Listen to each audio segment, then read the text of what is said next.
ഈ ഒരു ക്ലാസ്സിലൂടെ നമ്മൾ നോക്കാൻ പോകുന്നത് ആഫ്റ്റർ എഫക്ട്സിൻ്റെ ഇൻ്റർഫേസും അതുപോലെ തന്നെ അതിൽ മെയിനായിട്ട് വരുന്ന പാനലുകൾ എന്തൊക്കെയാണെന്നുള്ളതാണ്. ഓക്കെ, വളരെ സിമ്പിളായിട്ട് നോക്കുക. ഇതാണ് നമ്മൾ ആദ്യമായിട്ട് ആഫ്റ്റർ എഫക്റ്റ് ഓപ്പൺ ചെയ്യുന്ന സമയത്ത് കാണിക്കുന്നുണ്ടാവുക. ഇതിൽ നമുക്ക് ന്യൂ പ്രൊജക്റ്റ് എന്നുണ്ടാവും, ഓപ്പൺ പ്രൊജക്റ്റ് എന്നുണ്ടാവും. ഓപ്പൺ പ്രൊജക്റ്റ് എന്ന് പറഞ്ഞാൽ നമ്മൾ ഓൾറെഡി ഏതെങ്കിലും ഒരു ഇല്ലുസ്ട്രേഷൻ അല്ലെങ്കിൽ ഏതെങ്കിലും ഒരു എഫക്ട്സ് നമ്മൾ ക്രിയേറ്റ് ചെയ്ത് വെച്ചിട്ടുണ്ടെങ്കിൽ അതിനെ നമുക്ക് വീണ്ടും എഡിറ്റ് ചെയ്യാൻ വേണ്ടിയിട്ടാണ് നമ്മൾ ഓപ്പൺ പ്രൊജക്റ്റ് യൂസ് ചെയ്യുന്നത്.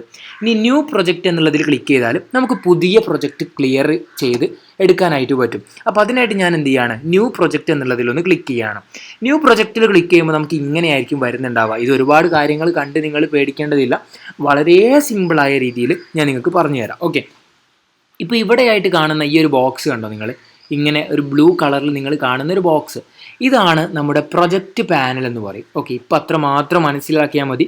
എന്താണ് പ്രൊജക്റ്റ് പാനൽ, എന്തിനാണ് അതിനെ പ്രൊജക്റ്റ് പാനൽ എന്ന് വിളിക്കുന്നത്, ഇതൊക്കെ ഡീറ്റെയിൽ ആയിട്ട് നമ്മൾ പറഞ്ഞു തരുന്നതായിരിക്കും. ഓക്കെ, ഇപ്പോൾ ബേസിക് ആയിട്ട് ഇതാണ് നമ്മുടെ പ്രൊജക്റ്റ് പാനൽ, ഇതാണ് നമ്മുടെ കോമ്പോസിഷൻ പാനൽ എന്ന് പറയും. ഓക്കെ, കോമ്പോസിഷൻ എന്ന് പറഞ്ഞാൽ നമുക്ക് ഓരോരോ സീക്വൻസുകൾ ഉണ്ടാവും. അതായത് നമ്മളിപ്പോൾ ഒരു സംഭവം നമ്മൾ ക്രിയേറ്റ് ചെയ്താൽ ആ ഒരു സംഭവത്തിന് മാത്രമായിട്ട് പറയുന്ന പേരാണ് കോമ്പോസിഷൻ. ഇപ്പോൾ ഫോർ എക്സാമ്പിൾ പറഞ്ഞാൽ നമ്മളിപ്പോൾ ഒരു വീഡിയോയിൽ ഒരുപാട് സ്ഥലങ്ങളിൽ പല രീതിയിലുള്ള എഫക്റ്റുകൾ നമ്മൾ കൊടുക്കുന്നുണ്ടെങ്കിൽ അതിൽ ഒരു കോംബോ ഓഫ് എഫക്റ്റ്, അതായത് ഒരു കോംബോ ഓഫ് എഫക്റ്റുകൾക്ക് പറയുന്ന പേരാണ് കോമ്പോസിഷൻ. അതെന്താണെന്നുള്ളത് കൺഫ്യൂഷൻ ഉണ്ടെങ്കിൽ വരും ക്ലാസ്സുകളിൽ നിങ്ങൾക്ക് മനസ്സിലാവുന്നതായിരിക്കും. ഓക്കെ, പിന്നീട് നമുക്ക് വരുന്നത് ഇവിടെയായിട്ട് നമുക്ക് എഫക്റ്റ് പാനലുകൾ വരുന്നുണ്ട്. നമുക്ക് ഓരോരോ വ്യത്യസ്തമായിട്ടുള്ള എഫക്റ്റുകൾ ഇവിടെയാണ് കൊടുത്തിട്ടുള്ളത്.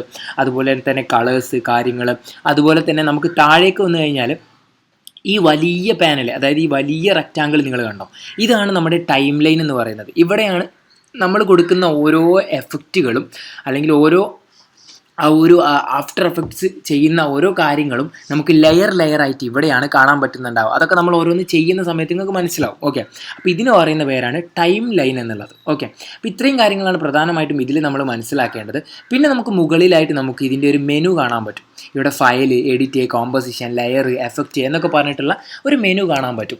അപ്പോൾ ഈ മെനു നമ്മൾ ശ്രദ്ധിച്ച് വെക്കണം. കാരണം ഈ മെനുവിൽ വിൻഡോയിൽ പോയി കഴിഞ്ഞാൽ നമുക്ക് വർക്ക് സ്പേസ് എന്ന് പറയുന്നൊരു ഓപ്ഷൻ ഉണ്ട്. ഇവിടെ പോയി കഴിഞ്ഞാൽ നമുക്ക് ഒരുപാട് പലതരത്തിലുള്ള വർക്ക് സ്പേസുകൾ നമുക്ക് ക്രിയേറ്റ് ചെയ്യാൻ പറ്റും. ഇപ്പം നിലവിലുള്ളത് ഇത് ഡിഫോൾട്ടിലാണ്. ഡിഫോൾട്ട് എന്ന് പറഞ്ഞാൽ നമുക്ക് നോർമലി ആവശ്യമുള്ള രീതിയിൽ. ഇനിയിപ്പോൾ നിങ്ങൾക്ക് ആനിമേഷനൊക്കെ ആയിട്ട് ചെയ്യാനാണെന്നുണ്ടെങ്കിൽ ആനിമേഷൻ എന്നുള്ള പാനലിൽ ഇട്ടാലും നമുക്ക് ആനിമേഷനിൽ നമ്മൾ കൂടുതലായിട്ട് ഉപയോഗിക്കുന്ന പാനലുകൾ ഓപ്പൺ ആയി വരുന്നതായിരിക്കും. ഓക്കെ, അപ്പോൾ ഇത് എന്തിനാണ് പറഞ്ഞു തന്നതെന്ന് വെച്ചാൽ നിങ്ങളുടെ ഇപ്പം ഓപ്പൺ ചെയ്യുന്ന സമയത്ത് ഇങ്ങനെയല്ല വരുന്നതെന്നുണ്ടെങ്കിൽ ജസ്റ്റ് വിൻഡോയിൽ പോയിട്ട് വർക്ക് സ്പേസ് പോയിട്ട് ഡിഫോൾട്ട് ആക്കി കൊടുത്താൽ മതി. ഓക്കെ, ഡിഫോൾട്ട് ആക്കി കൊടുത്താൽ മതി. അപ്പോൾ നിങ്ങൾക്ക് ഈ ഒരു രൂപത്തിലേക്ക് കിട്ടുന്നതായിരിക്കും. ഓക്കെ, ഇനി ശ്രദ്ധിക്കേണ്ടത് മുകളിൽ ഇവിടെയായിട്ട് നിങ്ങൾക്ക് കുറച്ച് ടൂൾസ് കാണാൻ പറ്റും. ഇവിടെയായിട്ട് ഒരുപാട് ടൂൾസ് ഇങ്ങനെ കാണാൻ പറ്റും. ടെക്സ്റ്റ് ടൂള്, മറ്റ് ക്രോപ്പ് ടൂള്, കാര്യങ്ങൾ, റൊട്ടേറ്റ് ടൂള്, ഇങ്ങനെ ഒരുപാട് ടൂൾസ് നമുക്ക് കാണാൻ പറ്റും. ഇതൊക്കെ എന്താണെന്നുള്ള ഡീറ്റെയിൽ ആയിട്ട് നമ്മൾ പറയുന്നതായിരിക്കും. ഓക്കെ, അപ്പോൾ ഇവിടെയാണ് നമ്മുടെ ടൂൾസൊക്കെ വരുന്നത്. പിന്നെ നമുക്ക് ഏതൊരു പാനലിനെയും നമുക്ക് ക്ലോസ് ചെയ്യാൻ പറ്റും. ഇപ്പോൾ ഈ എല്ലാ പാനലിൻ്റെ സൈഡിലും നിങ്ങൾ കണ്ടോ ഒരു 3 ലൈന് നിങ്ങൾ കണ്ടോ. ഇപ്പോൾ ഈ പാനൽ നോക്കിയാലും 3 ലൈൻ ഉണ്ട്, ഈ പാനൽ നോക്കിയാൽ 3 ലൈൻ കാണാൻ പറ്റും. അപ്പോൾ ഇവിടെയായിട്ട് നിങ്ങൾക്ക് ഒരു 3 ലൈൻ കാണാൻ പറ്റും. അപ്പം ഇത് യൂസ് ചെയ്തുകൊണ്ട് നമുക്ക് ആ പാനൽ ക്ലോസ് ചെയ്യാൻ പറ്റും. ഇപ്പോൾ നമുക്ക് ഈ പ്രൊജക്റ്റ് പാനൽ വേണ്ടാന്നുണ്ടെങ്കിൽ ആ 3 ലൈനിൽ ക്ലിക്ക് ചെയ്തിട്ട് ജസ്റ്റ് ക്ലോസ് പാനൽ എന്ന് കൊടുത്തു കഴിഞ്ഞാൽ ആ ഒരു പാനൽ ക്ലോസ് ആവുന്നതായിരിക്കും. ഞാൻ ജസ്റ്റ് ക്ലോസ് പാനൽ കൊടുക്കുകയാണ്. അപ്പോൾ ആ ഒരു പാനൽ അവിടെ നിന്ന് പോയത് നിങ്ങൾക്ക് കാണാൻ പറ്റും. ഇനി അതിനെങ്ങനെ തിരിച്ചു കൊണ്ടുവരും?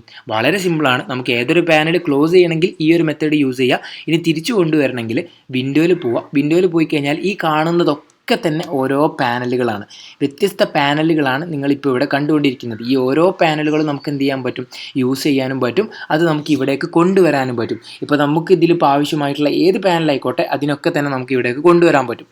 ഇപ്പോൾ ഞാൻ നിലവിൽ എന്ത് ചെയ്യാണ്, ജസ്റ്റ് നമുക്ക് ഇതിൽ ഇപ്പോൾ നിങ്ങൾക്ക് കാണാൻ പറ്റും, ഇതിൽ ടിക്ക് ഉള്ള ഭാഗങ്ങൾ നിങ്ങൾ കണ്ടോ. ഇതിൽ ടിക്ക് കൊടുത്തിട്ടുണ്ട്. ടിക്ക് കൊടുത്തെന്ന് പറഞ്ഞാൽ ഇൻഫോ ഓൺ ആണെന്നാണ് അതിൻ്റെ അർത്ഥം. ഇവിടെ ഇൻഫോ ഓൺ ആണ്. പിന്നെ അതുപോലെ തന്നെ കോമ്പോസിഷനിൽ ഇവിടെ ടിക്ക് കണ്ടോ നിങ്ങൾ, അപ്പോൾ കോമ്പോസിഷൻ പാനൽ ഓൺ ആണ്. അതുപോലെ തന്നെ ടൂൾസിൽ ടിക്ക് കണ്ടോ നിങ്ങൾ, അപ്പോൾ ടൂൾസിൻ്റെ പാനൽ ഇവിടെ ഓൺ ആണ്. ഓക്കെ, അതുപോലെ നമുക്കിപ്പോൾ ഇനി എന്ത് ചെയ്യണം, പ്രൊജക്റ്റിൻ്റെ പാനൽ ഓപ്പൺ ചെയ്യണം. അപ്പോൾ ഇവിടെ പ്രൊജക്റ്റ് എന്ന് കണ്ടോ, അതിലൊന്ന് ക്ലിക്ക് ചെയ്ത് കൊടുത്തു കഴിഞ്ഞാൽ നേരത്തെ നമ്മൾ ക്ലോസ് ചെയ്തിട്ടുണ്ടായിരുന്ന പ്രൊജക്റ്റ് പാനൽ ഇവിടെ വന്നിട്ട് നിങ്ങൾക്ക് കാണാൻ പറ്റും. ഓക്കെ, അപ്പോൾ ഇത്രയും കാര്യങ്ങളാണ് ഒരു ബേസിക് ഇൻ്റർഫേസ് എന്നുള്ള രീതിയിൽ ഇതിൽ പറയാനുള്ളത്. അപ്പോൾ ഏകദേശം നിങ്ങൾക്ക് ഇതൊക്കെ എന്തൊക്കെയാണെന്നുള്ളതൊരു ഐഡിയ കിട്ടിയിട്ടുണ്ടാവും. ഇനി ഓരോന്നും ഡീറ്റെയിൽ ആയിട്ട് നമ്മൾ പറയുമ്പോൾ ക്ലിയർ ആയിട്ട് നിങ്ങൾക്ക് മനസ്സിലാവുന്നതായിരിക്കും. Okay, thank you.